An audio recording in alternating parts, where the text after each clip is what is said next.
Welcome to the Salmon Runs YouTube. Enjoy the video. In this video, I will explain how to study chemistry and physics. Begin by truly understanding the fundamental concepts rather than just memorizing facts. Focus on grasping the why behind each principle.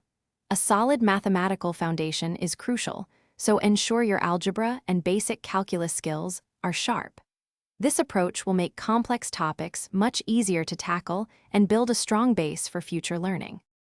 Consistent practice is key to success in both subjects.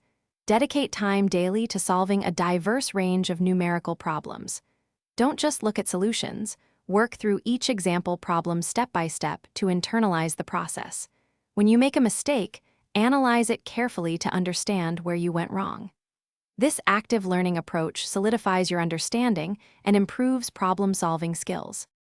Employ smart study strategies to maximize your learning.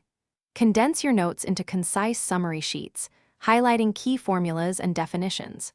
Visual aids, such as diagrams and flowcharts, can help you visualize complex processes and relationships.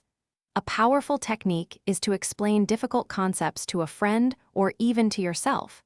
This process reveals gaps in your understanding and strengthens your knowledge. Consistency is paramount for long-term retention. Establish a regular study schedule and stick to it, even if it's just for 1 hour each day. Make sure to regularly revise previously covered material to keep it fresh in your mind. Don't hesitate to seek help from your teachers, tutors, or classmates when you encounter difficulties. Collaborative learning can provide new perspectives and clarify doubts. Thanks for watching. Consider subscribing if we helped you.